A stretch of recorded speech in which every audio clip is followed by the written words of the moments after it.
used to be very intense. I used to be very, not serious, but I used to be very intense and get very intense at tournaments to help me get that performance. But then if it didn't work, then it would be really hard to deal with. Whereas now I very, very thoroughly attribute it to, it's just a journey. I'm working on it.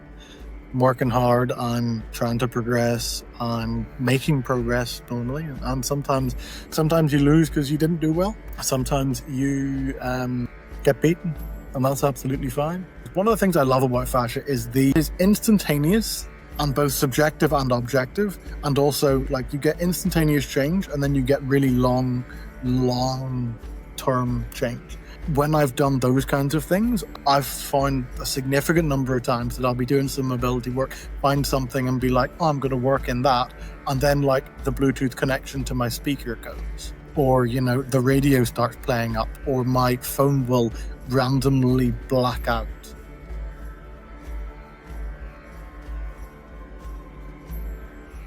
Welcome to the Gamma Seeker broadcast. Today I am interviewing Patrick Huston. Is that how I say it? Huston. Same Truly. as Texas, but it's Patrick not Huston. Okay. I just wanted to honor I was adding an accent that was unnecessary there. You are a 2-time Olympian. You are a 3-time world champion archer. As a golfer, I have been very much looking forward to our conversation because there is a knack and a skill to pulling the trigger when you're ready and being able to repeat that under pressure. You're one of the world's best. I can't wait to have a conversation about breath, fascia, and presence of mind under pressure, what you've learned from putting yourself under pressure. But for those of my audience that have never heard your name before, can you give us a bit of a background?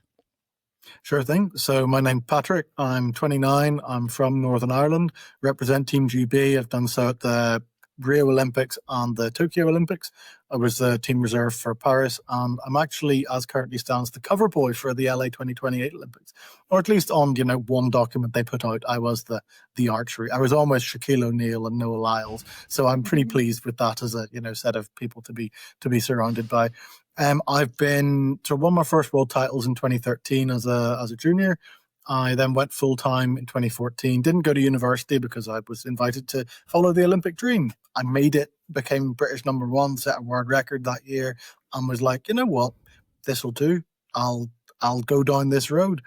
I've ended up as a professional coach, taking the knowledge that I've gained through archery, which is obviously pretty thorough, awful lot of competing, and then through my own journey with Lyme's disease, with mold exposure, with getting myself out of basically depression through like having this encased, locked up tissue that just my whole body was, as I mentioned in our little chat, like an exoskeleton that I was breaking out of every morning. And I was locked in this depressive state. Also had ADHD and bipolar previous diagnoses. Since training myself to breathe slowly, huge amount of the ADHD symptoms are gone. And there's some entrained things that I won't necessarily get rid of because I've had 25 odd years of training them. And the bipolar stuff is basically gone. The getting stuck low, that doesn't happen anymore because my body and therefore my physiology and emotions are malleable. And the high side doesn't happen anymore because it would accelerate upwards. But I'm now in control of my breath rate. So when it starts accelerating upwards, before I think, oh, I'm going manic, I clock that my breath rate's a bit quick and just slow that back down again. And that just means that there's just like a natural buffer. I do like a 1 to 10 scale, normally between like below about a 4.1 would start being worried. Above about a 6.2 would start being like, you know, stuff's going to go a bit crazy. Can I slow you down there for like 4.1 and 6.2? What are you referencing and how are you tracking your progress there? It's 100% subjective. It's just where I feel I am emotionally.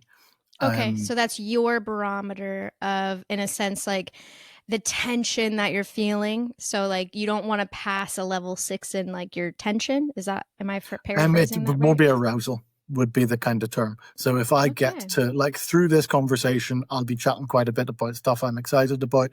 We've got some great energy between us and some very interesting sort of cross relations of field. So that'll push me upwards. I also had some very nice success today. So I'm probably sat at like a 5.5, 5.6. That'll probably push up a bit. But if I get above like a 6.1, 6.2, you'll start being like, that boy needs to shut up. He's talking awful fast. Does he let me ever speak? That kind of stuff. I'm below like a 4.2. That's when I start to like, people will notice I'm being really quiet or being slow. I'm below like a 3.8, 3.7 is when like I stop being able to do anything. But thankfully that hasn't happened for years. But yeah, I've been a professional athlete for 11 years now. Was on the Olympic squad for a long time. It's like the funded program. But now I manage my own life, have a significant number of coaching athletes, and I'm obsessed with personal development and the body. Can I ask you, what does a world record look like for people that have never seen like an archery tournament? And I've been following you for a little bit, so I've seen just glimmers of how your pressure performances are. So can you walk us through like one of your first world records and kind of what that looked and felt and smelt like? Yep. So I've got one world record which I shot back in 2015. The year after I went professional late 14 in 2015. So we've shoot one of the tournament rounds that we shoot. It's got 4 different distances. We shoot 90 meters, 70 meters, 50 meters, and 30. 90 and 70 are on a 4-foot target, and the goal is about the size of a soccer ball, and the 10 ring is about the size of a CD. And then the 50 meters and 30 meters, it's a 80 centimeter target, whatever that turns to in feet. But I'd actually slept really badly the night before. I was camping on the field nearby. I'd slept really poorly. I was in borrowed inner and borrowed like camping role in my own tent. Slept really badly, and then so we shoot, like we call them details. Basically, half the people go up and shoot, and then they come back, and the other half go up and shoot. And at the time, we had 4 minutes, and it's called an end. So we had 4 minutes an end to go and shoot. And we shot the 90 meters, and so the Olympic distance is 70 meters. So almost all of my training in the outdoor season is 70 meters. So we shot the 90-meter distance, and I was knackered. So what I was doing was setting a timer when the other people would go up.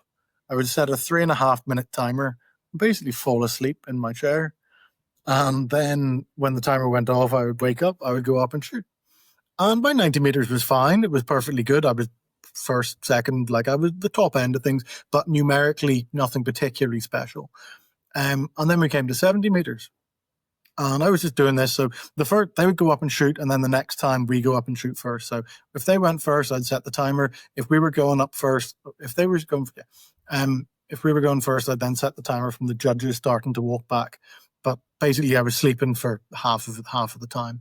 And then we came into 70 meters, and I just came up to full draw and was like, oh, it's 90 meters. You'll noticeably higher up because it's that bit further to get the elevation on the hour.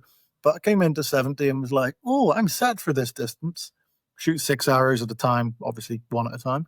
And I shot 57 out of 60, that's up there. That's exactly what you want. I was like, that's really nice.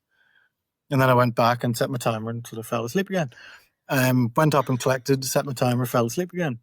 And then went up from a second end, another 57. I'm like, that's really very nice. I'm probably understating this. Started getting noticeably more aroused. The ability to fall asleep again starts to go away because, well, something good's happening here.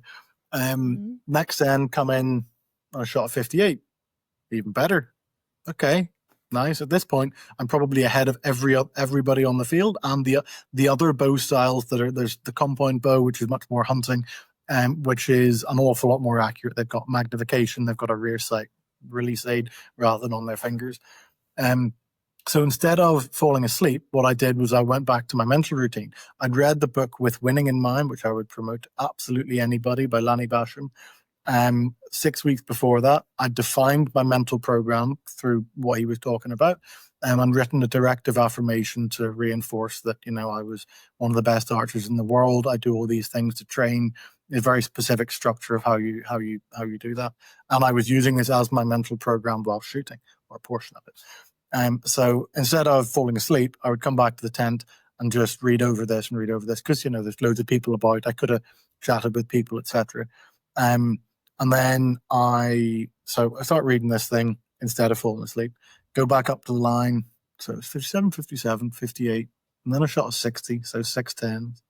And if you want to have a real laugh, I actually, because I'd had an Indian the night before, and on one of the hours, I think it was the fourth hour in that end, I was up at full draw. I was like, I need an awful fart here. But I was totally in control of what was going on.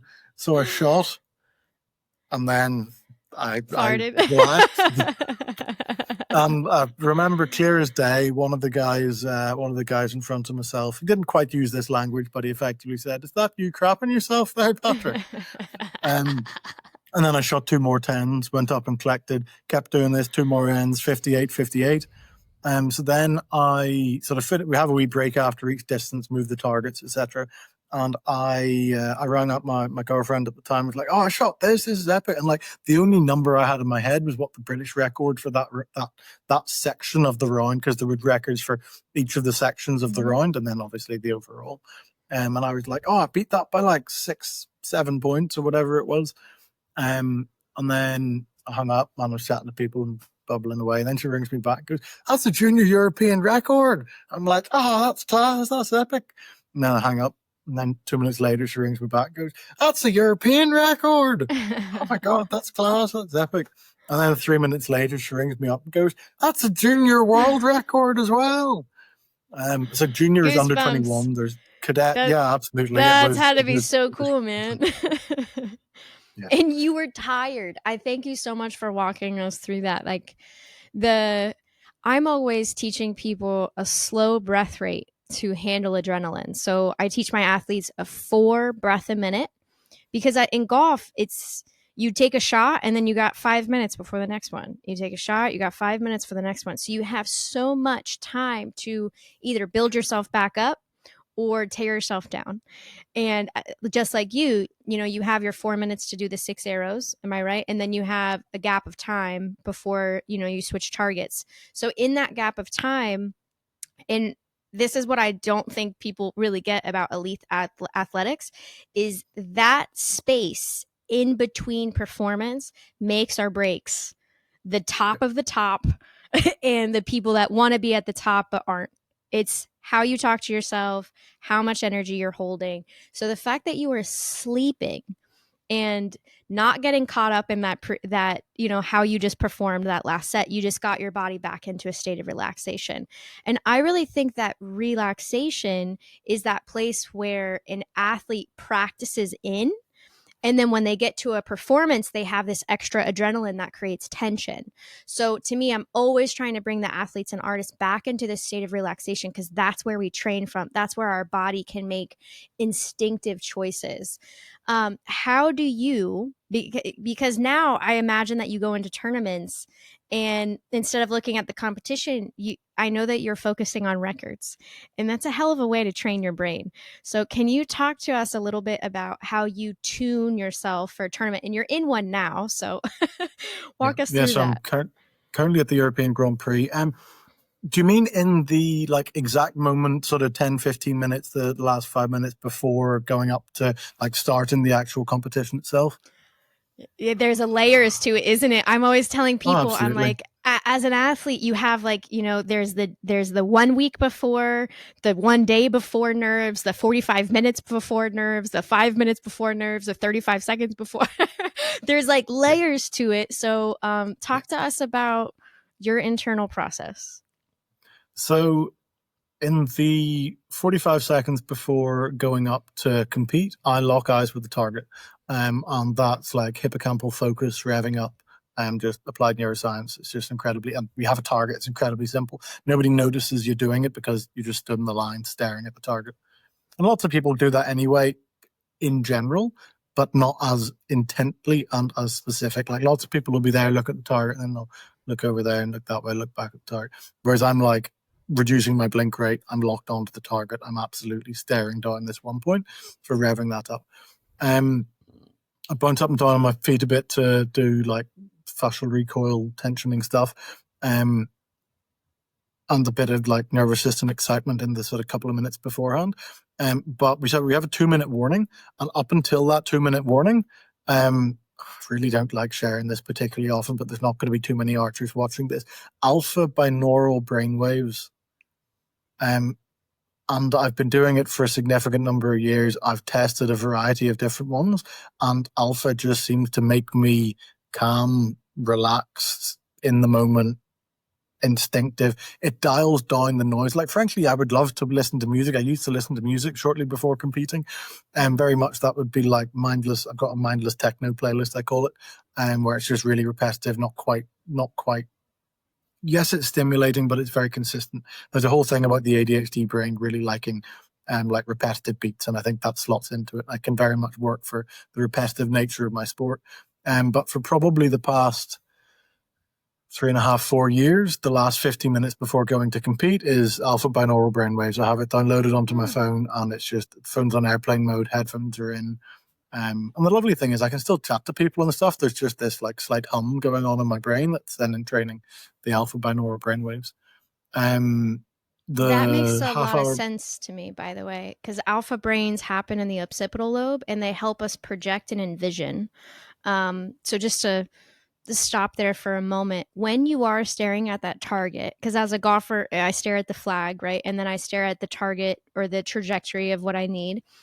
And then I'm also visualizing the ball, like kind of repetitively over and over, like going through that little hula hoop I build in the sky and then landing on the hula hoop that I psychically build on the green and then rolling with the spin I want towards the flag.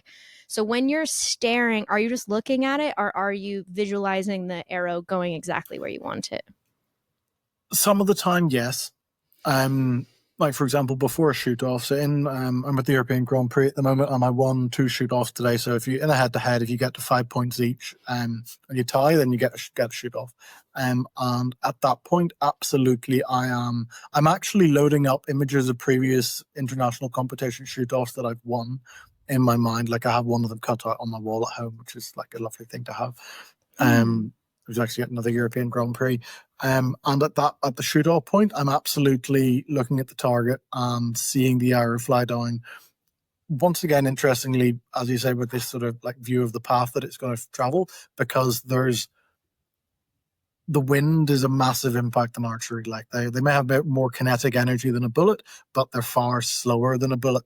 There's just an awful lot more of it. So it does drift quite a considerable amount. So I'll be doing a little combination of like where I'm aiming and then watching the arrow like curve and travel into the middle of the target.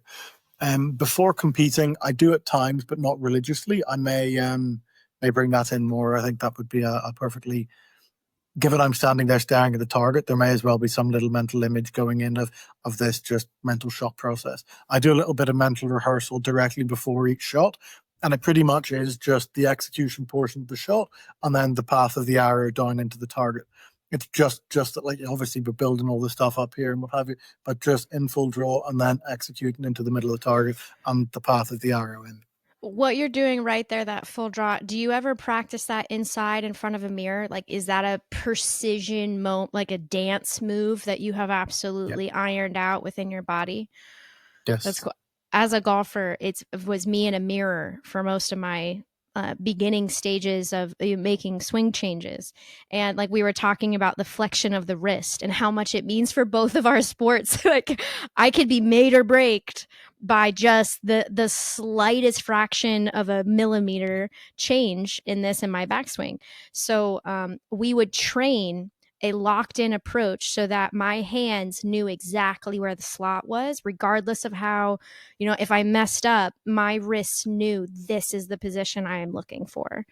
Um, so, okay, I'm sorry, I keep continuing. I love all of this I've overlap here. I've made got a little bit too much exposure. I've made that shape with my hand Yeah. more times than you can possibly imagine. Like to Yeah. set up this like flexion and extension position where we've got hook, and I call it tensing when the knuckles come back that direction, the palm Yeah. locks up, and then your superficial front arms sort of taken over, pull into the pec, and then that locks up your hand, and then that sends arrows for right hander off to the left.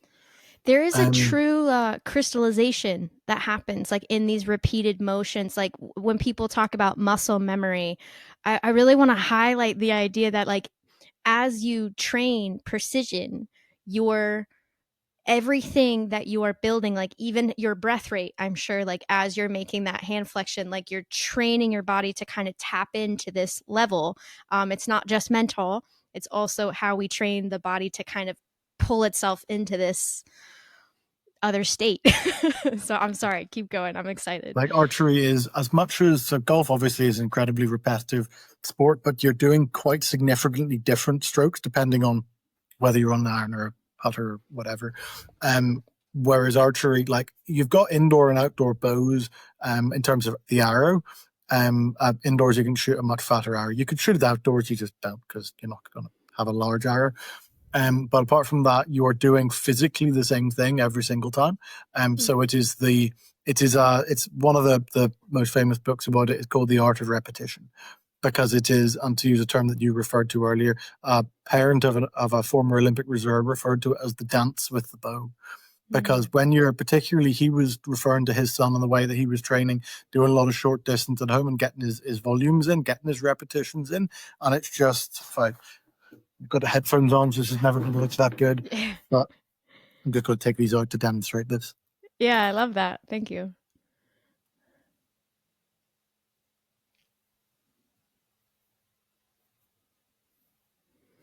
Wow.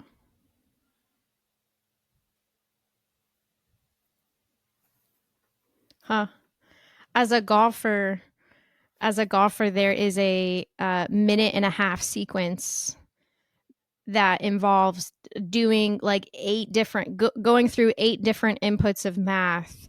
And then there's these 2 steps that you take in a setting of the hand, a look at the target, the setting of the feet, and then you drop your other hand into the grip and you take your last look at the, like at your wherever, for me it was trajectory of the hula hoop on the green.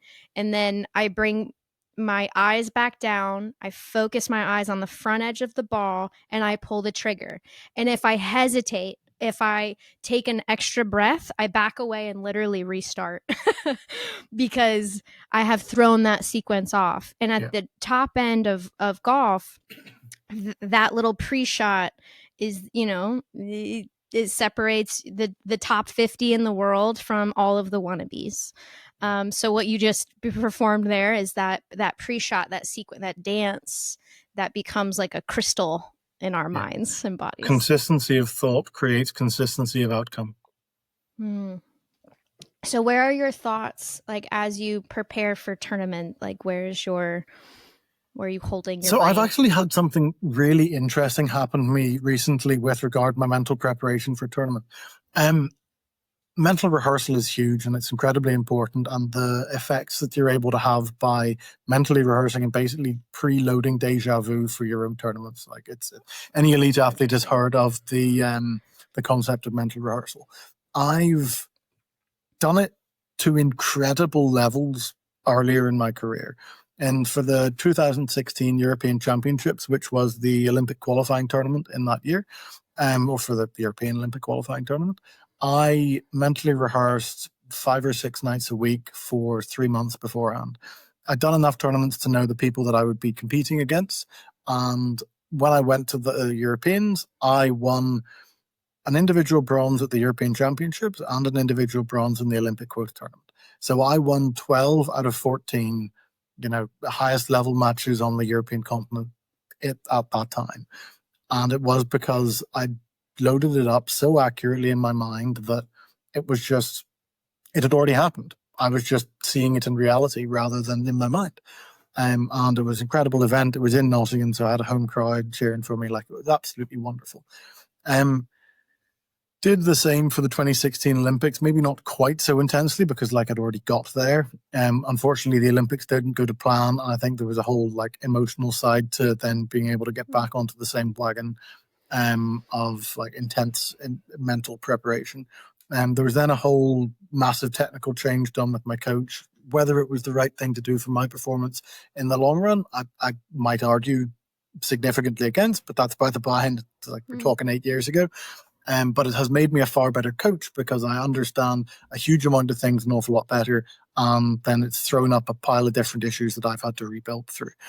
But I think as part of this massive technical change rebuild it, almost as if you learned to play left-handed rather than right-handed. Like that's the degree to which it was almost trained. Swing change is a really big deal in golf, and like sometimes it's a needed, like you have built one framework as a pro, but then to take it to the next level you either need to change your putting routine, or you need to change how you approach chipping. I got coached up in college by a world record holder who completely transformed how I looked at the short game, and that was a huge thing for me, and it took me a little while to adapt. To kind of psychically even look at the ball moving that way across the green. It was way more European style. It was allowing the ball to run. You had to kind of read the green different. So I understand what you mean. Can you walk us through like what mental rehearsal is? I know as a golfer, we would picture literally, like we'd play the course and then you chart out, what you hit on each hole, and then you would imagine yourself playing it. And I would always picture myself at like -18, birdie every hole. But as an archer, what does your mental rehearsal look like? How long does it take? Get into it with me. So the really interesting thing is that I've not been able to in detail hold the image of my shot since about 2018, since we started these massive technical changes. I have committed to trying to do mental rehearsal, and laid there in bed, like had qualified for the Tokyo Olympics, had got on the team that had qualified for the Tokyo Olympics, and lying there trying to generate these things. And like I'd committed to it, I've tried, but you're talking like if there's 10 levels to it, I'm on level 0.2. And it was appalling. And I could hardly, then my mind would wander because I'm not able to hold anything in my mind. Absolutely fascinating, given I got to level, 9.5 on the standards beforehand. And then this year, I'm about 3 months ago, been really consistent with my training this year, the past year and a half or so. And like, not that I'm not beforehand, but like I've done some changes intentionally, particularly more. So I was like, okay, I'm going to bring this back. I'm going to do it frequently, and like hitting the brick wall, nothing, absolutely nothing. And then I was at a World Cup in Madrid a week and a half ago, and I'd still nothing, absolutely nothing. And then the morning of qualifying, I'm like, okay, I'm going to do some mental rehearsal. So I lie down in my head, everything comes back. I'm on the field with the same people that I've been practicing with, that I'm on a target with either side of me. I'm shooting at a target. I've got the wind. I've got the score of each end being developed. I've got the feelings of pressure developing as I progress and total up the cumulative score as it builds. Like I go from level 0.1 and frankly hardly achieving that back to like level 8.5, 9 in one go.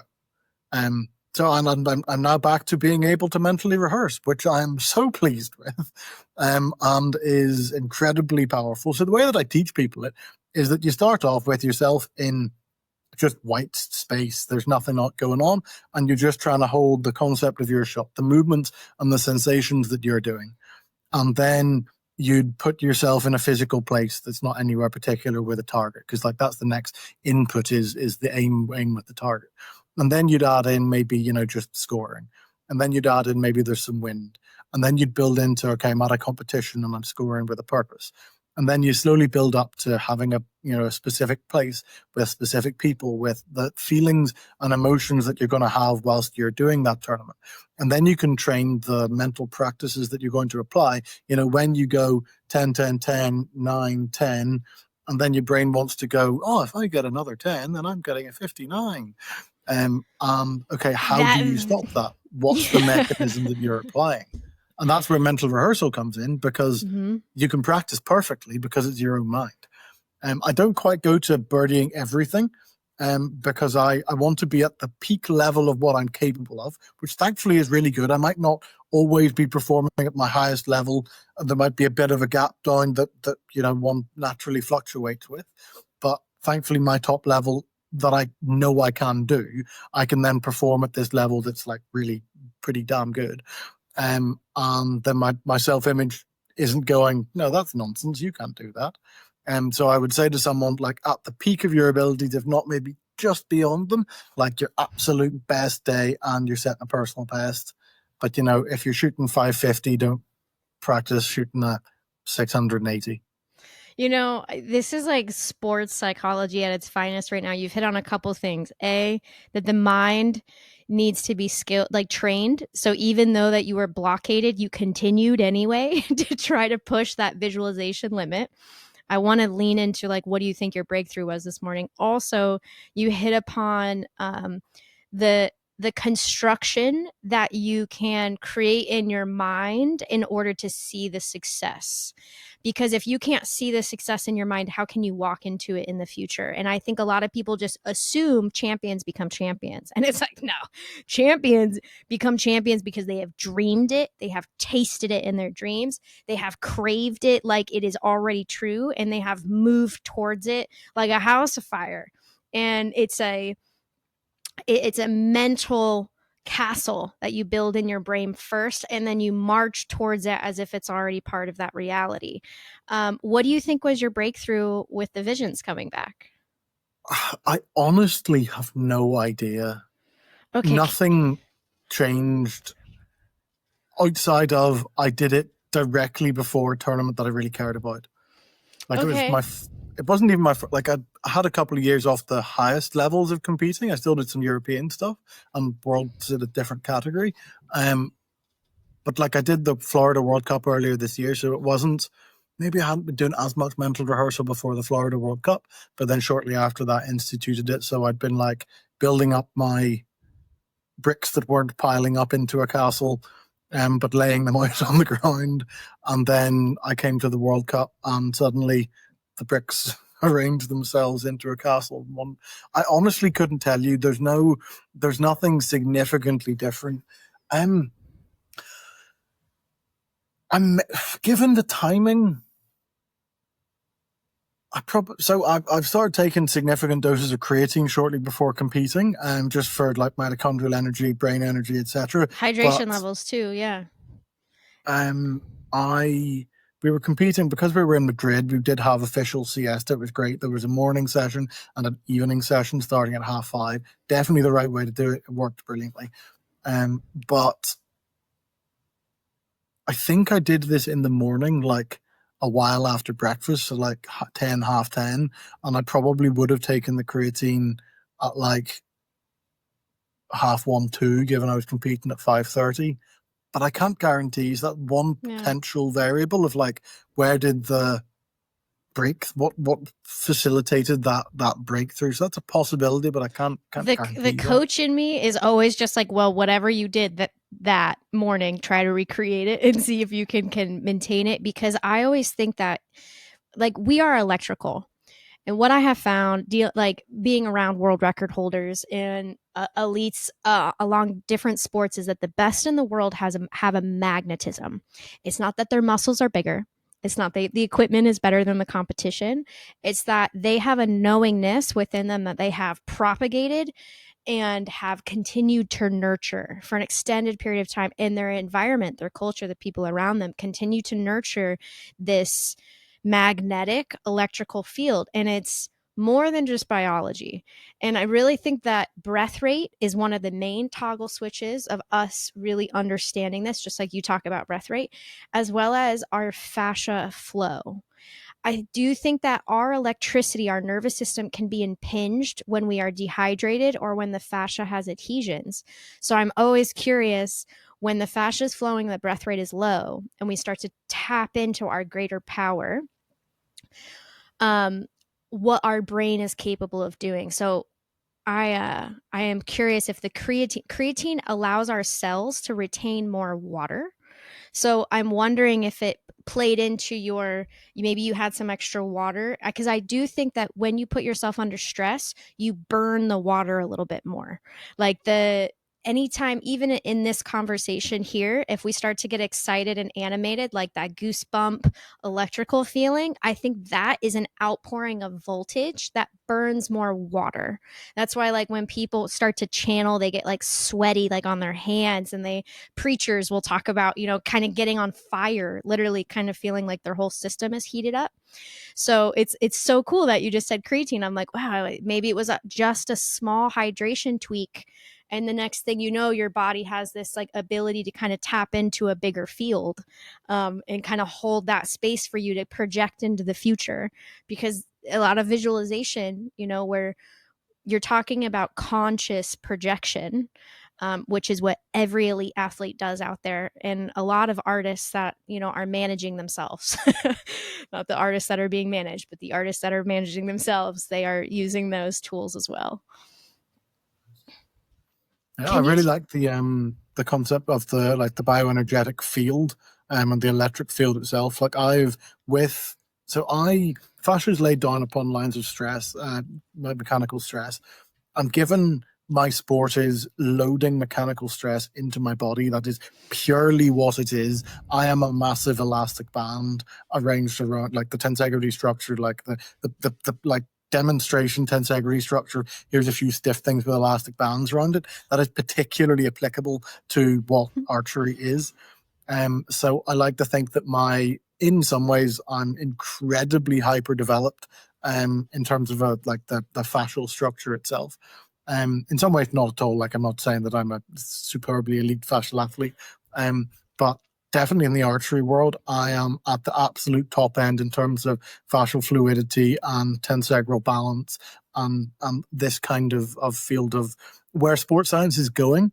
But the nice thing being that I'm on the cutting edge of that, applied it for like 5 years progressively, and their S&C trainers won't be teaching them that until another 10 years. So that's grand, and I'm very pleased with that. Helps me elongate my career particularly far. Archery doesn't have a cutoff age. It's great.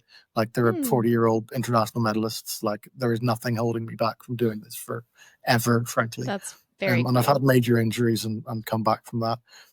But with this really hyper-developed bioenergy or fascial field and like torus field, generated by the piezoelectric energy and however we want to term it.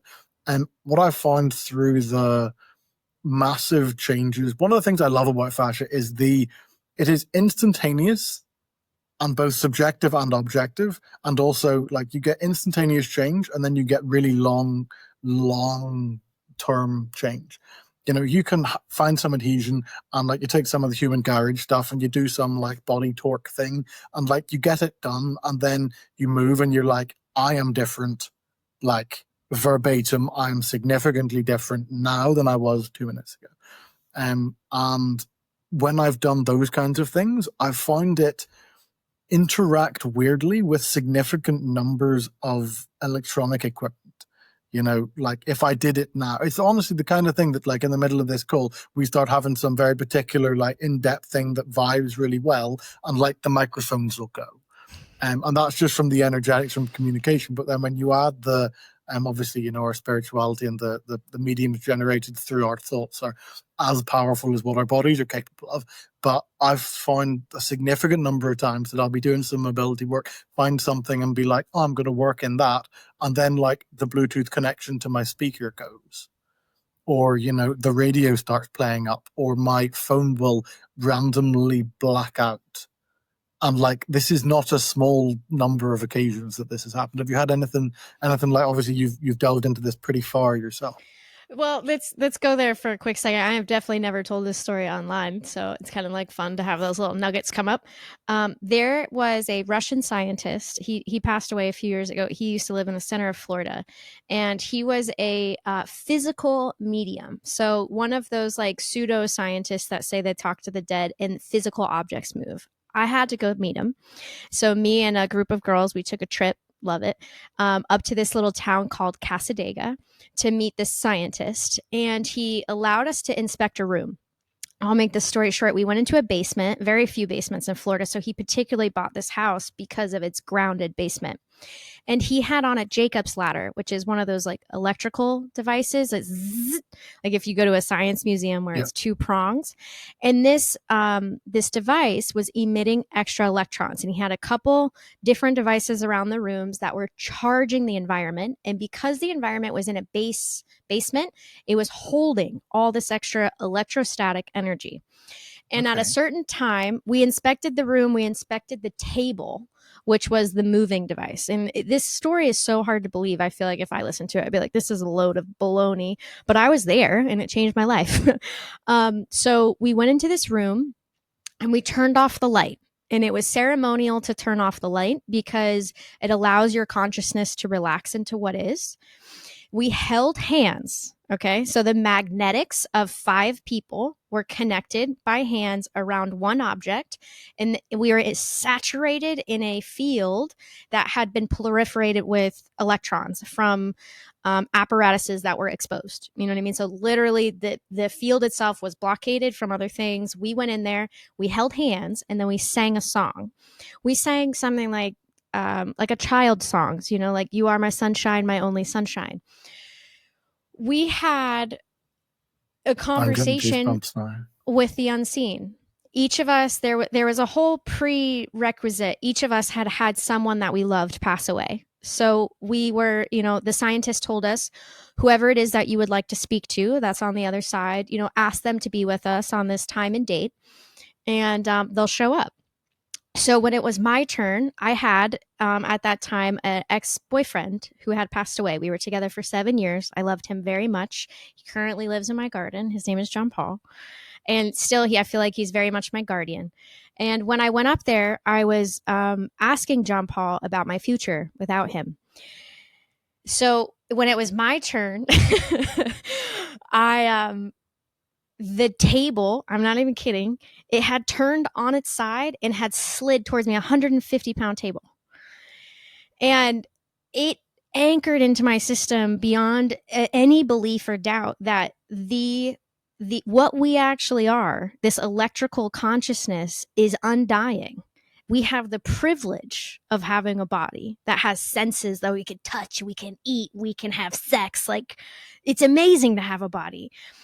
But what we actually are is this eternal electricity. And we had used up, it was like you could feel the palpableness after, kind of my life-changing moment with John Paul and asking him some questions, and the table, directly answered yes and no. And it was basically him assuring me that, like, I get to move on to my chapters. Just because this chapter is done doesn't mean that my beauty of my life is done. I get to have the privilege of, kind of creating that dialogue with the unseen, which is why my life has so many little altars and little temples. I am not a religious woman, but I am deeply into what fire, earth, air, and water have done to all of the temples around the world. It is a sequence. When we honor the makeup of what we are, we can start to, we can dialogue past that. So, when we talk about electricity, I think athletes have gotten into such a nuance with the sport and trying to project an outcome that we are truly dialoguing with what we are and the power that we have over the physical environment. And like, what is it on the days that we have all of this power, and what is it on the days where we kind of lack it? And refining that mechanism is deeply spiritual, don't you think? No, I've ended up coming to faith through my study and practice and the realizations that I've had, and I firmly believe that my competing and what as you say, this process I go to refine myself, and from all of these studies and all these different fields, and to refine myself and get the absolute utmost out of myself, is an act of worship to then be performing at the highest level. Like I've made the individual bronze match at the European Grand Prix here today, and like going through that and being able to win match after match after match and compete against these other people that, they're on their national teams. They'll be top few ranked people in their countries. They're here competing internationally, and to get past all of them, I see this as an act of worship. I actually have a little side deal with God that for every international individual gold medal I win, he will be thanked as well with my sponsors at the bottom of the page. Okay, we need to honor that. You're 29, Patrick, and it kind of brings me to tears a little bit. Right now, the number one in the world for golf, right, is Scotty Scheffler. He just did this long thing. I posted it on my shorts, and I don't think people got what I was trying to say. He was saying that, why do I want to inspire the next generation of golfers? Like, here I am, I'm number one in the world. I've worked my whole life to be here, and it's not what's fulfilling me. Like, golf is not where my fulfillment is. Like, my family is where my fulfillment is. And he had a beautiful message in what he said, but you could feel his frustration that he's worked so hard to get to a place, and he's realizing it's a spiritual awakening. Like, he was on BBC having a full-on spiritual awakening of like, wow, I just achieved my goal, and you know what? This doesn't feel the way I thought it would. And like, I just am excited about having dinner with my wife and my kid. And it's like, oh, the core of my being felt like just so shaken in a good way, because I remember as an athlete coming to that moment, and it was after I had like 6 tournaments, and I had gone to a funeral in between every single tournament. And I remember during the last, like my last real big college tournament, really before I turned pro and just gambled after, I remember standing on like the 12th hole, and it was a bluebird day, just like the most incredible golf course. My parents were there. It still kind of brings me to tears. And I remember just not giving a shit about the ball and just being like, wow, look at who I get to be and like where I get to be today. Like, this is why I'm out here. It's okay if I'm not number one in the world. Like, it was the first time that I had let go of the goal. And I think that like so many athletes out there, when you're up and coming, there's so much about the win and the hustle, and how you're deducing it is the beauty. Like, that's what we're really looking for. It's in this process of refinement. It's the journey of who we are and who we get to be. It's not about being better than. It's about what we discover within ourselves. And to hear you talk about it at 29, it's like, I just want you to win everything.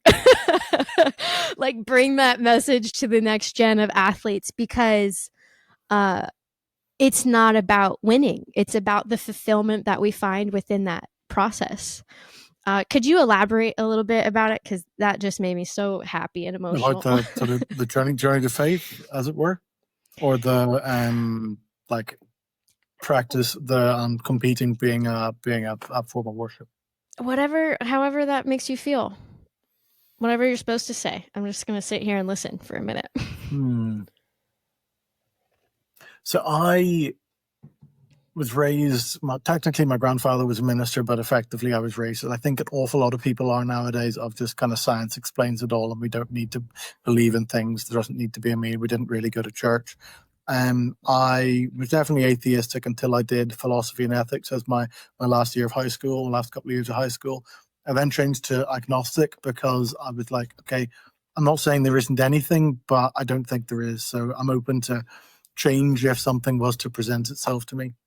And then through my journey healing myself from Lyme's disease and diving deep headfirst into anatomy and physiology and human movement systems and energy systems and energetics and holding specific postures and the fascial reality of our body and this sort of cutting edge perspective and how we're created, and that working with the body in this specific manner has these huge differences in our psyche and in our emotions, and how the bioenergetics of our body and the resonances of specific tissues, that we are constantly reading other people's emotions by their body language.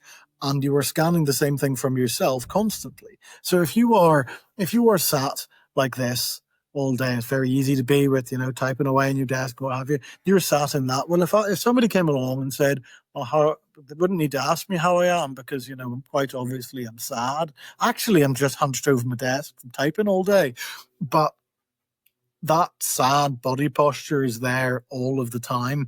And if you are feeling sad, what if you are feeling just the emotions, which obviously are coming from motion? If you are just feeling the specific literal, like you could talk about tissue length ratio if you wanted to get into that, but like literally your superficial front line, the front of your body is short, and that makes it far more likely that you feel sad. if you think of the term wind your neck in, well, if you've got really short sternocleidomastoids pulling your head like that, you just look like you want to fight somebody. So wind your neck in, meaning like, and then you think of cats getting stressed, they get their back up. And if somebody has really short trapezius muscles, and this is all tight all the time, well, they're going to be really stressed. And they're going to be really anxious. And then the linguistic fits with it, because there's this like synergistic expression of and communication of what we're actually experiencing that's then turned into language. So the terminology reflects then the physicality, which is a representation of the emotion and the feeling that we're actually experiencing. Anyway, that rabbit hole goes pretty deep. Bioenergetics, Alexander Lowen, really interesting couple of books there, and some concepts with Elliot Hulse that people might know from YouTube. Basically, we repress and trap emotions, stick it in our fascia, and if you don't express it, then it lingers with you and loiters. That whole stuff, combined with the energetics of posture, and breath rates, and like intentionality of trying to do good, brought me to a place where I decided that I had faith in God. And alongside that, I had my own religious experience through the GIF keyboard of an Instagram story. It sounds absolutely nonsensical. But I decided I had this faith and was trying to share the good news of, like, it was in the middle of COVID lockdown stuff, and I was trying to be like, if you feel really bad and want to feel better, you can do physical things that will make your life better by, making your body be a better place. If you're sat there on your phone for 20 hours a day because you're not allowed to leave your house and you've got a job working from home, blah, blah, blah. So that message was very intentionally me trying to share the good news of the gifts that God has given us, and use these hacks that you can do to base movement hacks. It's nothing realistically complicated. And I was typing like something equals this alongside in the message that I was writing on the story. And if you look up equals on the GIF keyboard, and like this was very particularly within that exact message I was trying to send, look up equals, and you'd think you'd look up equals on the GIF keyboard, you're going to get, little animated wiggly lines, flashing colors with equal signs, etc. It is cross equals heart, God equals love, Christ equals forgiveness. That is what equals is on the GIF keyboard.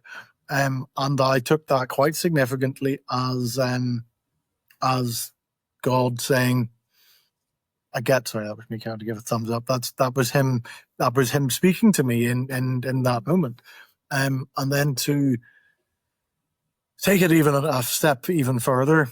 So my brother is called Alex. I have lived with two different Alexes. I've lived below an Alex. I've had a teammate that is an Alex, and if I had married her, I would have had a brother-in-law called Alex, who I'm still friends with, even despite she's long gone. Sad to be so. And then there's another guy on the squad now called Alex as well. So I am, and most of these, this new guy, I don't know particularly well yet, but the rest of them have all been really close to me. One would definitely argue that, like, energetically, my brother is Alex. Yeah. I have that with a Dan. I've always had Daniels in my life. My business partner is Daniel. My coach right now is a Dan. I completely understand what you're saying. It's funny how it happens. Yeah. But Alex is absolutely energetically my brother. A teammate, housemate, actual brother-in-law, etc., etc. So I had this recognition on the Thursday. On the Friday, I continued to try and post about it. On the Saturday, I went and won the UK Masters, being soaked to the absolute skin whilst radiating energy. And I was soaked by Storm Alex, arguably baptized, because I had decided, 36 hours beforehand, I have faith in God, and then was soaked to the absolute skin whilst being like absolutely dominant to win the UK Masters. So yeah, that's how I ended up with faith. Wow. So you came at it like a scientist. Yep. I don't think that people really understand like what athletics does to how you relate to the present moment. it's an exercise of presentness. When you get to the top level, it's not a muscle thing, it's not a skill thing. You got a bunch of people who are the best in the world at what you're doing, and then what separates you in that performance time is this extra electrical mental framework. How much can you hold that presence of mind? We can go in so many directions right now. I kind of wonder what the right one is. I have like some really fun questions here for you, but they all feel kind of weightless compared to where we are in this conversation. So I've read through them when you sent them over. Yeah. Let's rapid fire through some of them, because like the mechanics of archery, I can talk about succinctly, but with enough depth that it'll cover it and may very well send us off into some other direction. I love that. So as a summary, as a whatever. How do you make friends with the wind? Let's start there. So the term I used a little while ago that somebody highlighted as like, I really like that as a description, is I extend my consciousness out over the field. I'm taking information from as many indicators as I possibly can. The key for archery, and I assume for golf as well, is looking for the future. It's very simple. It's just upwind. Where's upwind?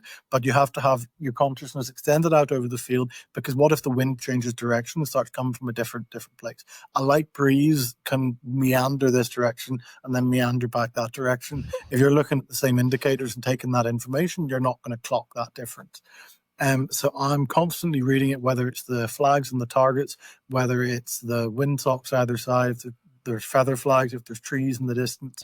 I've got little strings on my bow, and I also have some attached to my tripod as well. I've got a scope in front of me for spotting, and I'm just trying to get as accurate a picture. I almost half the time it's not even conscious. I'm just putting the information into the subconscious. I have 15 years of top level competing, 11 years of professional level competing. So it's just getting as much information as possible in. The key with the wind is looking for the future and predicting how it's going to affect you. In archery, the key thing is to avoid the worst of the wind. You've got an opportunity. You could shoot in the best wind possible. You could shoot in the worst wind possible. And we want to have as much as we can, the best wind possible. International archery nowadays is done at the 3-minute timing rather than the 4 minutes I mentioned earlier on. How do you make friends with the wind? How do you recover after a bad tournament? So one of the things I've done to recover after a bad tournament and developed as my career has progressed onwards is that I simply cannot get worked up about it. I used to be very intense. I used to be very, not serious, but I used to be very intense and get very intense at tournaments to help me get that performance. But then if it didn't work, then it would be really hard to deal with. Whereas now I very, very thoroughly attribute it to, it's just a journey. I'm working on it. I'm working hard. I'm trying to progress. I'm making progress normally. And sometimes you lose because you didn't do well. Sometimes you get beaten. And that's absolutely fine.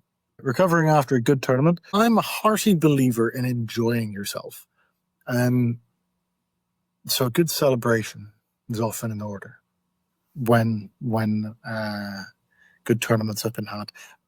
Always a degree of awareness of when the next big tournament is, the next big important event.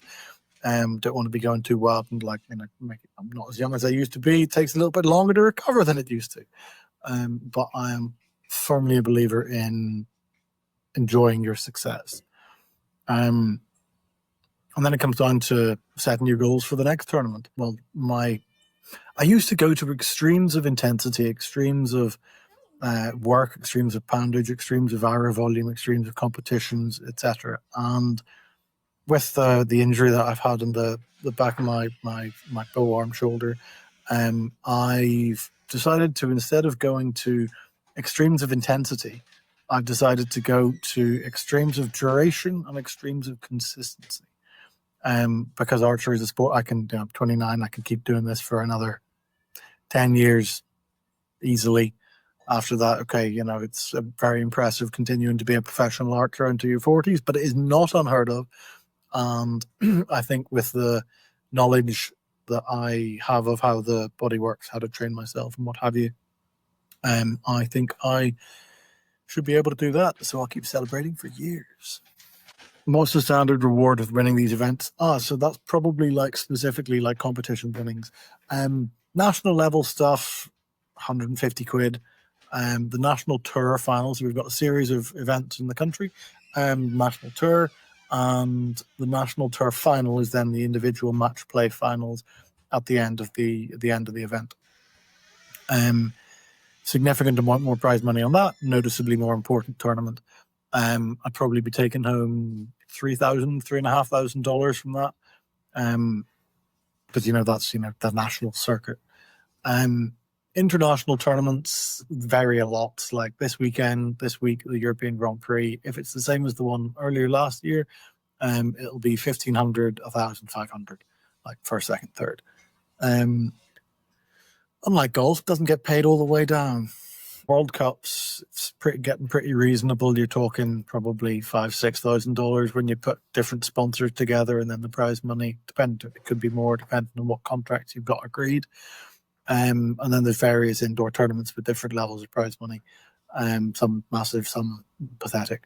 Like I win an indoor World Series, I'll maybe get like one of the smaller ones, or maybe it's still a high level tournament with lots of people at it. It's just not as big as some of them get. And you'll get $700-600. And obviously it costs you a lot to go do them, so it doesn't really work. How much math goes into good performance? Interesting question. Not as much as golf. I think it is. So target archery is like a driving range, but at a target. And you're shooting the same distance, same target over and over, and it's just who can hit the middle that often, that consistently. Target archery, it's only really predicting the wind. And that's not math, that's just kind of instinct.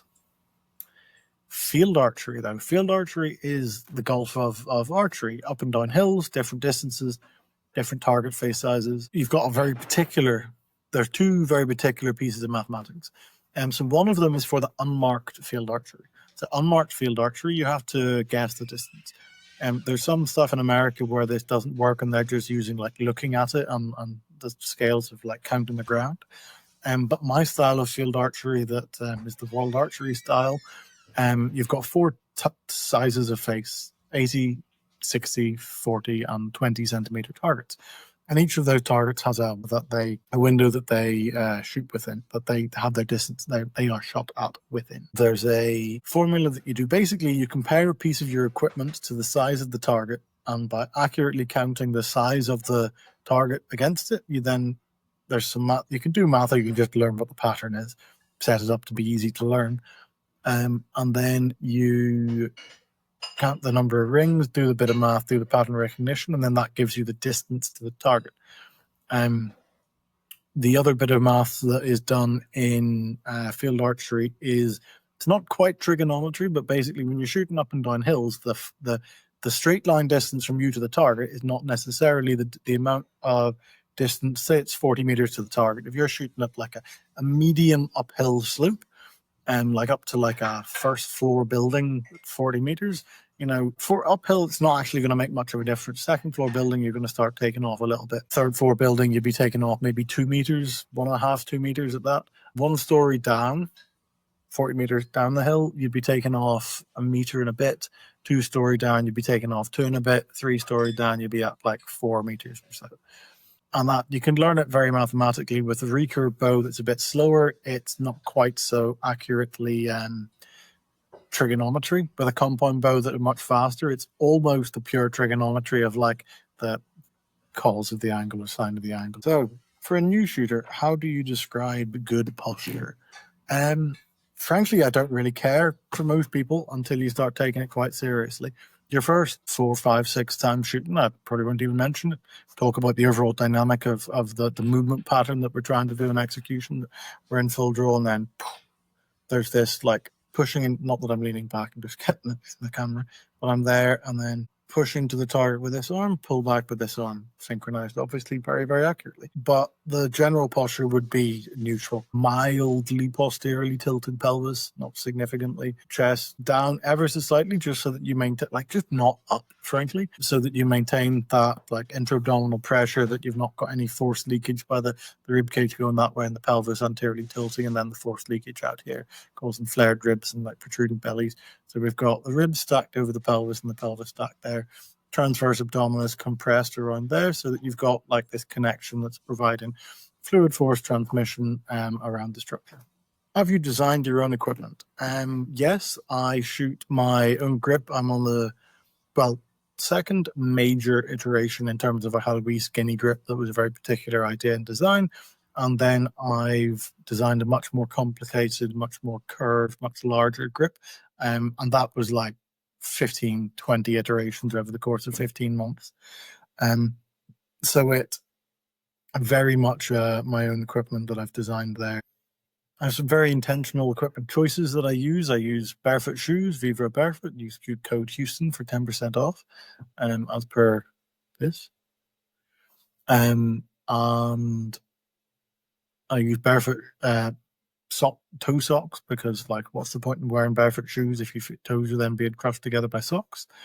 Very difficult to get properly large socks for men that don't do that, and then just being baggy everywhere else. I probably one of the biggest things I do is having. Well, it's obviously not designing my own kit at all, but I'm working towards designing my own kit for shooting glasses. I've had a number of meetings with a designer, and that is in the works. I've also designing a training tool, that sling thing that you connect onto your elbow, so that then you come to full draw. Obviously, as you can see, this, like, I've not designed it outside of like, I want a slightly loose fitting long sleeve t-shirt. So Patrick, I believe that Jedi skills are real. I believe that there's muscles outside of the body, and in upper athletics, we all know this. Like, when you're top 1-2% of the world, we all have the same kind of equipment, same kind of muscles, the same kind of experience, but what separates us is our ability to control the unseen. And if you don't mind riffing a little bit about this magnetism, can you talk to me a little bit about like when you feel it the most in your system? This like kind of connection to the unseen? So probably, so there's like elite competition experience where I feel like I am absolutely dialed in, but I wouldn't necessarily go as far as saying that that's like connection to the unseen or like superbly enhanced. Basically everything that I do when I'm competing, I can absolutely attribute to like elite cerebellar skill and like absolute fine motor control, automation to the highest level, and it's just working. There's like wild twitchy stuff that happens. That is actually like subconscious corrections to, we've got archery is measuring the stability in the X and Y plane, and then balance and purity of force application in the Z plane. So if you're not quite aimed in quite the right space, so long as you have this balance of pressure in this plane, you're able to correct the X and Y plane to then give you the trajectory that you're intending to have. And it can look pretty ridiculous at times. Like, there's one I got today, and I got a 10, like right beside the other one that I'd shot. And it literally was that, like my arm bicep back in towards me and my bow like turned in my hand. Like, it looked ridiculous. And anybody that was watching like archery as a beauty sport, if you were giving a rating of how it looks, would have been like F0, 2, whatever. It would not have been good, but like, it's an outcome sport, lands in the middle. Great. But in terms of the unseen outside of that, like, I've had some significant experiences with what I would very strongly, like, firmly believe are like spirits in the world. Is that the kind of direction that you're referring to? To me, the unseen is what the sport refines within us. So like, I fell in love with golf, and I wanted to learn to move the ball with my mind. I felt like there is a relationship to this little ball and its movement over what we call space and time towards the goal. And archery and golf have this whole, you're moving an object through the wind. It's like an art, and it only exists that one time. Like there's no two arrows that feel the same. There's no two, golf balls, even if it's the same shot on the same course. It's never the same. It lives for that small juncture of time. And my sport has taught me a refinement of precision of how I frame success and failure, of how I move my consciousness over the field, how I project myself, how I visualize myself, how I talk to myself after failure. So to me, my sport has really taught me a sequential framework of moving through a polishing process. And I have taken that and applied it to music. I play 7 instruments. I sing. I was the front woman for a band just like a year and a half ago. I would have said like, I'm a lead singer. I wouldn't have been like, oh, I'm a coach first and foremost. So the golf taught me a framework of how we move through infinite possibilities towards a direction that we want. And because of your relationship to faith, and I feel like you have come to faith through the body in a sense.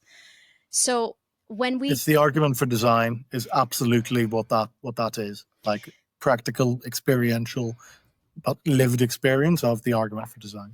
So like as you move forward in your sport, is it about domination or is it about the refinement of your relationship to the unseen? Like that, if I have to reposition the question. So the unseen, I think, would come back to actually what I did describe in terms of those like subconscious corrections and the force plane stuff.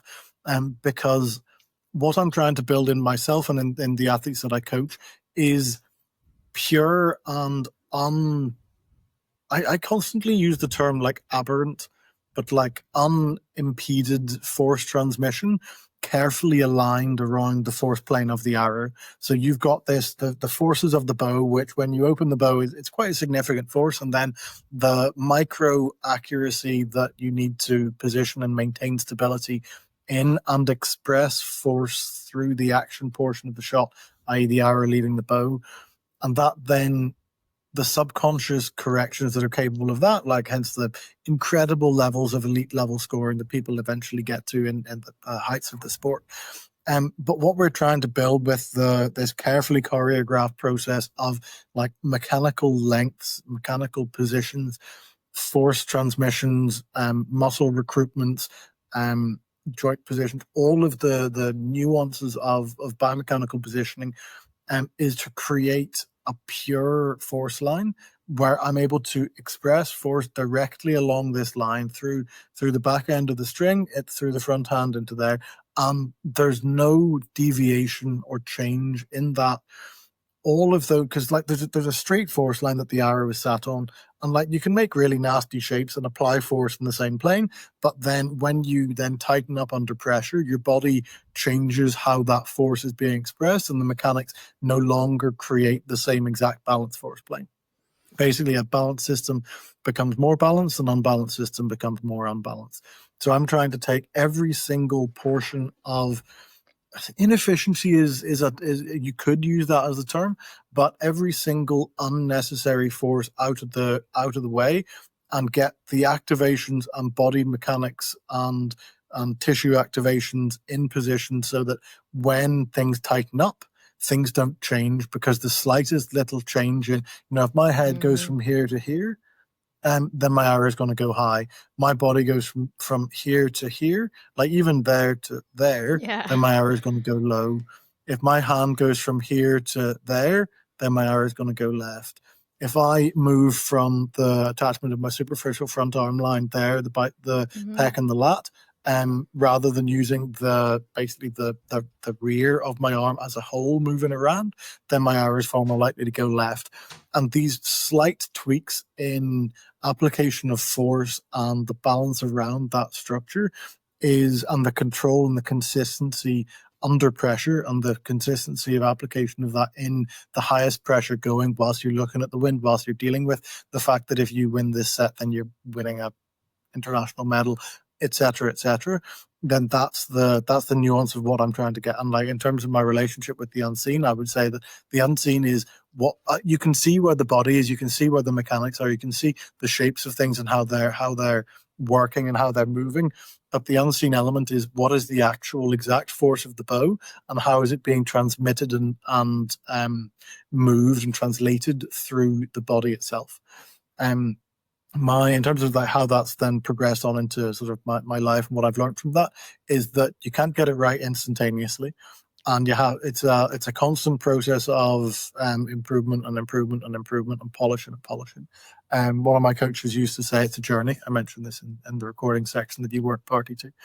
About if you fail it in a tournament and how do you get past it? Well, it's a journey, and I'm constantly refining and progressing, and you have to attempt to progress and just see that as part of the journey.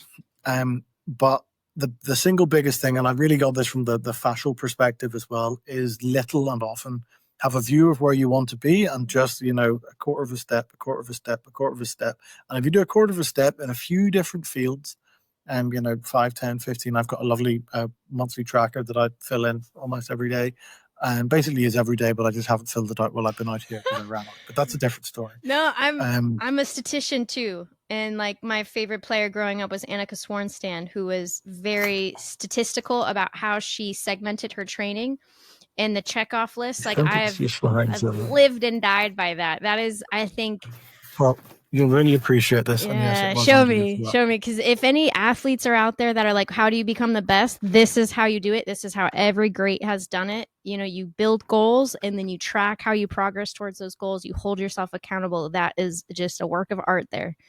You are sculpting the best of you. Good job, Patrick. That exactly is. It is, I've got, planking and left side planking and tongue stretching and my mobility routine and my rehab routine and laser pen work and breath rate and my wake and bedtime and my coaching hours and my travel hours and obviously my archery specific stuff. Mm-hmm. And there are all these different little elements that if I can get, even if it's 0.001% better in 2 or 3 elements a day, 0.001% better in 4, 5, 6 elements a day.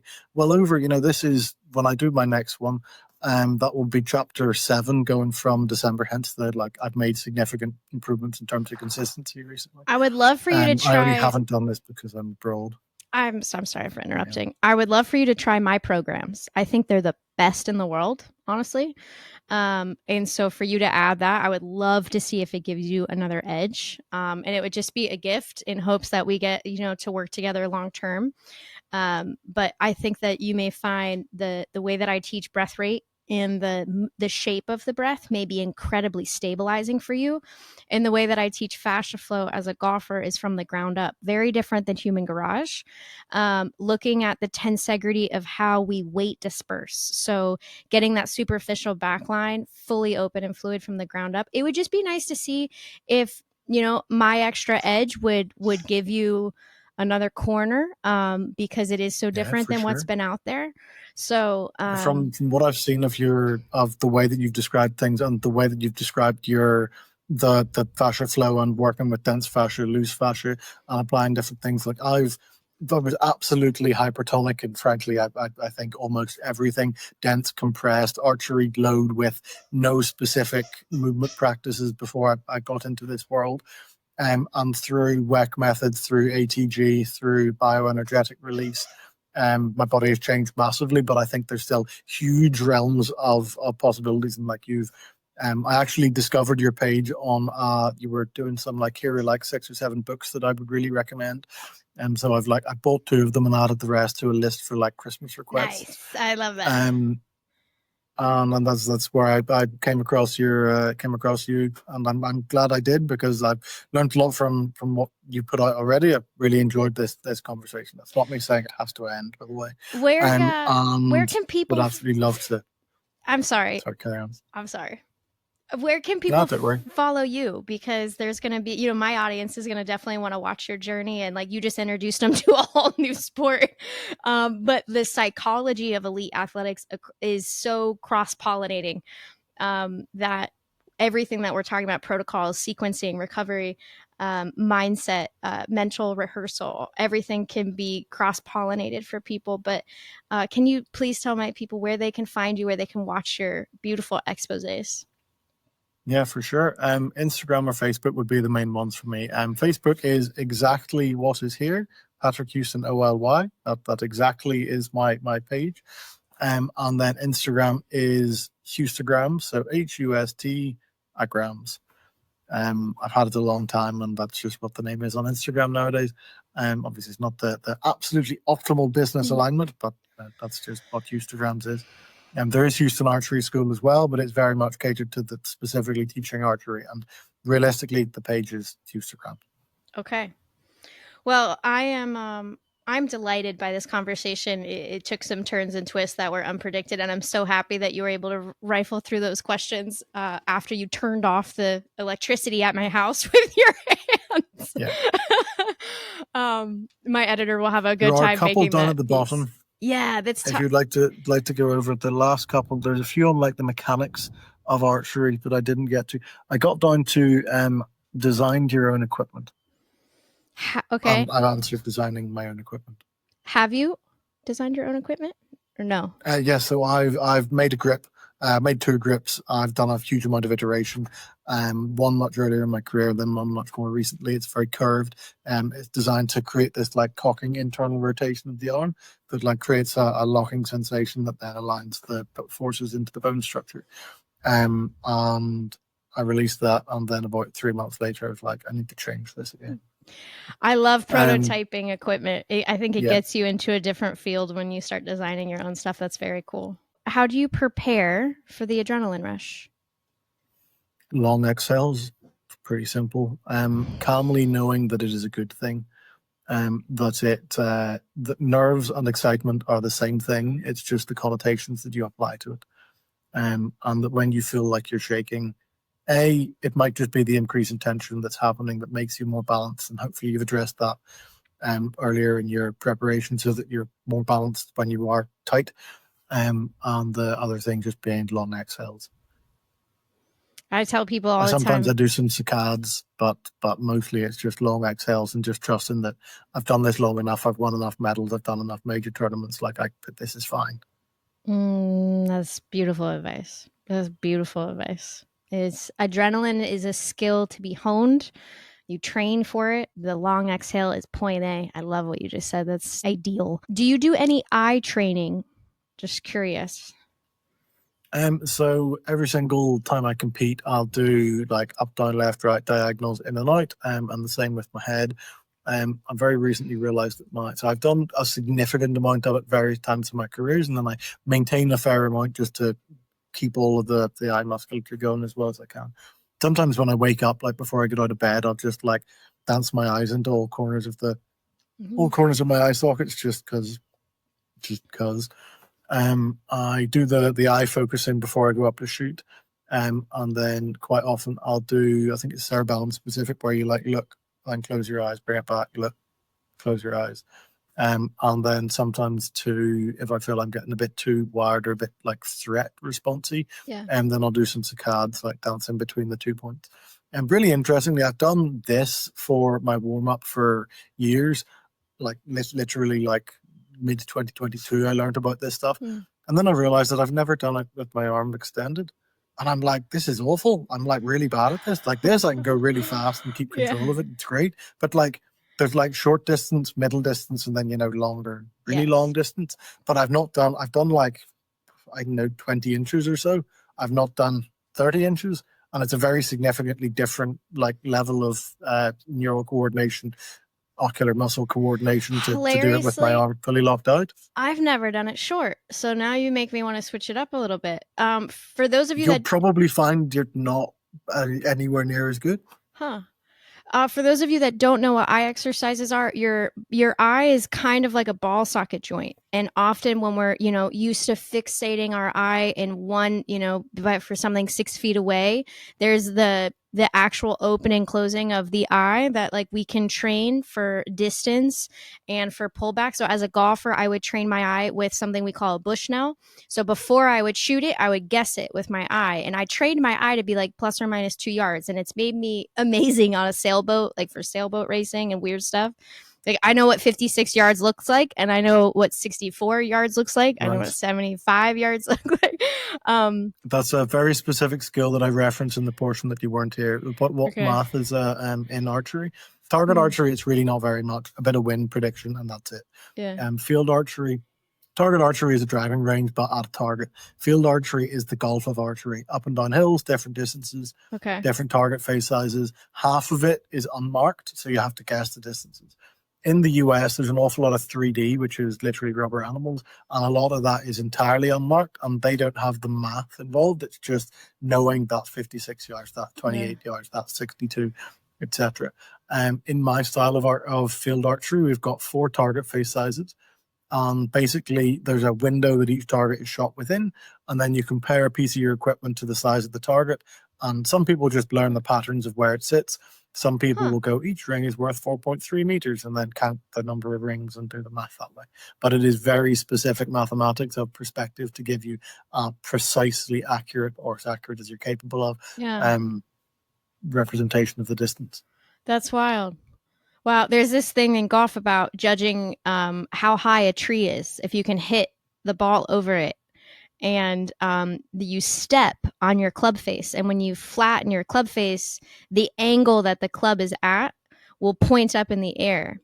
So it's like a hysterical thing, because it's like, how do you know you can point over the tree? And I remember learning it, and you step on your club and then the shaft will tell you if you're going to have enough trajectory if you hit it solid to clear the tree. The shaft, it's set on the angle of whatever the face of the club is. So for you guys using the arrow as a measure of distance, that's wild, but it's like, that's inside knowledge. That's very cool. So most people would use their sight pin or something on the bow itself, depending on what bow style, what division you're in. I just use my sight pin, the thing that I'm aiming through, directly across the target. And some people will then, not that you're really allowed it, but some people, you can't prevent somebody from learning, if I hold my bow at this exact angle against my hip, then, this bit of my bow is 10 degrees, this bit of my bow is 20 degrees, this bit of my bow is 30 degrees. Because the other bit of math is the trigonometry of, I'm shooting down a steep hill and it's 40 meters away. It's not actually, I'm not going to shoot it on 40 meters. And we take off distance for shooting downhill. For uphill, you take off distance, but not anywhere near as much, because the arrow gets tired going uphill. And if you shoot at a very particular kind of slightly uphill, but like not really uphill and quite far away, the arrow gets really tired and you actually shoot slightly further. What about when you guys have elevation change? Like if you go and perform somewhere that's a mile high, like do you have to tweak things for altitude? So with target archery, where you're shooting one distance, it's much less important, because you just adjust when you're doing your practice ends, and you would anyway, depending on how your body is. With field archery, where you've got all your different markers for the different distances, then then it can change. And normally you hope that there's a flat practice field so that you're able to redo all your marks. Other than that, you just hope that it doesn't change that much. Wow. Okay. That's so funny. In golf, there's an enormous change. Like when I go to Colorado versus when I play down here, my clubs are, 2 to 3 different. So like my 7-iron here goes 140 yards. My 7-iron in Colorado goes 170 yards. So it's I think this year's scales are bigger. Yeah, it's an interesting it's interesting how much altitude truly affects the ball, how far it flies. It's even if it's like wet and dense versus dry and humid, there's a change. So the big difference for us with that is how much the wind affects you in dry air versus dense versus humid air. Okay. A light breeze, when it's humid, the arrow drifts, like it can be near twice as much. Wow, that's so interesting. It's funny when you get into like the little mechanics of like, a ball when you're putting in the morning, if there's dew on the grass, is going to be very different than like 2 hours later on the same course when that dew dries up. Things are going to speed up a little bit. Definitely. Um, when did you fall in love with shooting? Like, take us back to the very beginning of your story. When was that moment in time where you're like, I want to do this? So I started archery at primary school. I was 8, and a British longbow champion came to the school as a classroom assistant.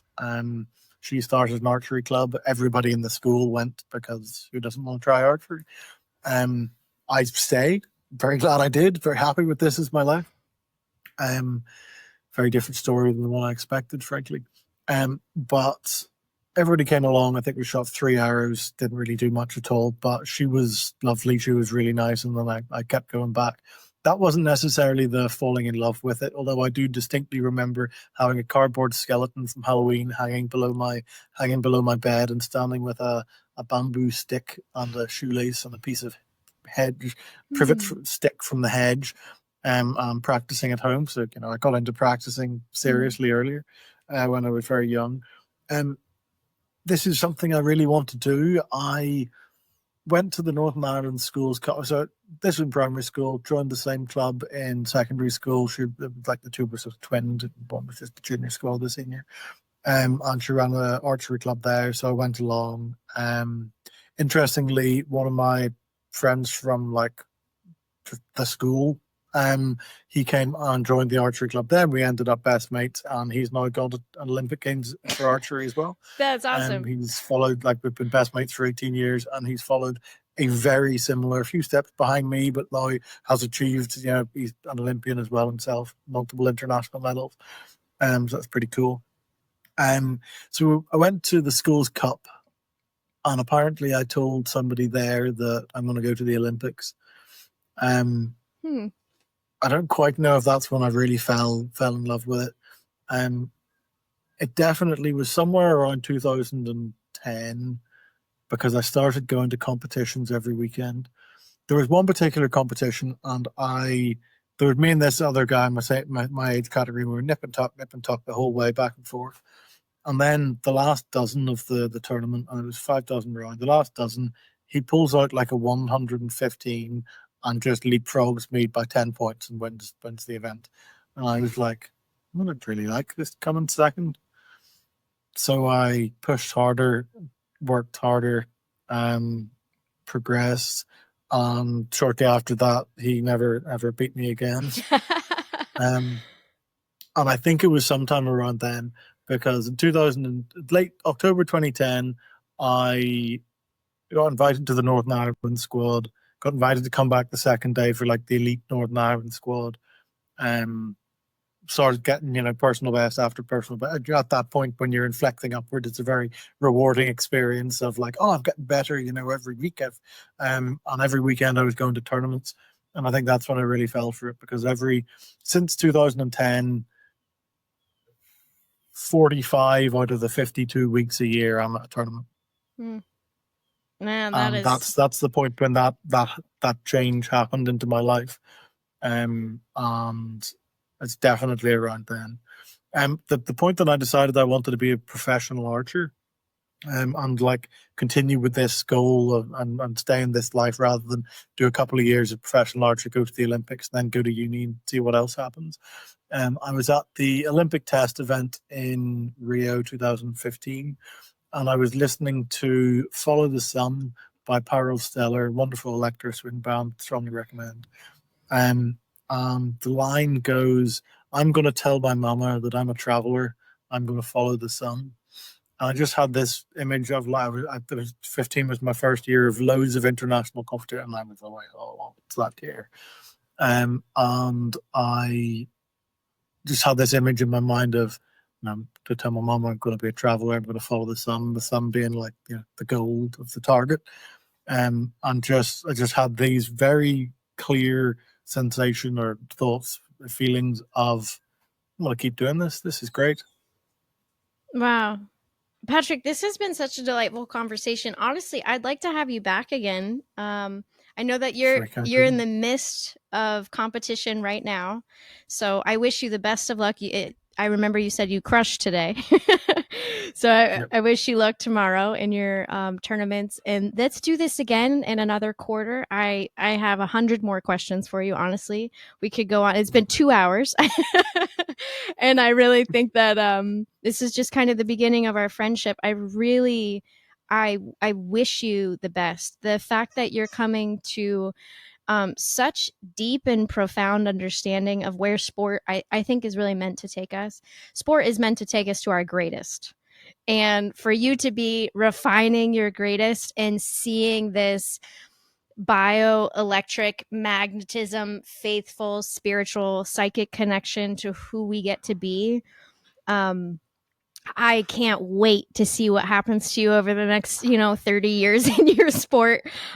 Push on all the records, and let's be examples for the next gen of athletes for recovery, for a holistic and harmonious concept of this inner magnetism, which is really what we hone and refine at the top level. It's not all muscles. It's not all training. It's mental. It's this field. In my opinion, it's this electromagnetic field that we're slowly starting to embrace, that you surged my whole house with. I'm very confident. So, is there anything that you would like to say as your parting words before we end this first of many conversations, I imagine? I don't think it'll be overtly changed within sort of a conversation the next quarter, but I'm growing my hair back. Beautiful. I firmly believe it, and I firmly believe that it has changed quite significantly. It has definitely not got any worse since I shaved it all off like 5 years ago. And most men that decide this is really thin, there's a hole in the middle of it, I'm going to shave it all off. Most men, that's a downward slope to the bowling ball pretty quickly. And mine has not, through wiggling my ears and making my tissue move, because it's just fundamentally, it's just lack of blood flow, and the tissue slowly dies. Yes. I have seen it regrow in many people, my father included. I would love to share some of the things that I used with him, and it's a combo of stimulation, and my dogs are going nuts right now. It's dinner time. I'm sorry. Some oils, some black cumin oil, some rosemary oil, like entrenched with a little bit of castor just to wake up those old nerves, and then getting the acid out of our blood so that we're not frying things. I noticed that a lot of men that go bald often have a lot of chicken or like a lot of the sames with like in their diet without a lot of minerals.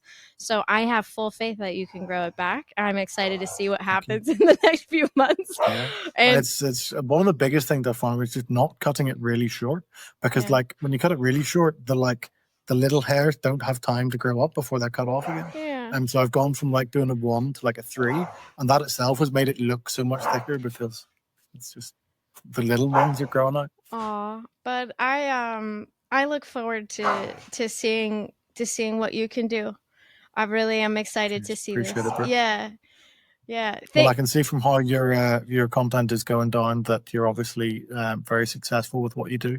So I look forward to, and I very much look forward to getting into the meat of your lessons to see how else it can, and then we can discuss that of how I find it, what benefits I've felt, how it's fitted into my sort of worldview and what have you. Yes. So after this call, I'll get you access to my programs, and then we'll do another podcast, and we'll see, what we can elaborate on together, because you and I are in one of the court. We need to walk the walk. And in walking the walk, we just need to kind of continue to link arms with the best in the world and say, hey, how do I be better? Because this is what I've learned. What have you learned? And how can we make each other better? So best of luck. And that's exactly why I reached out to you. Yeah. Thanks for doing that. Thank you very much.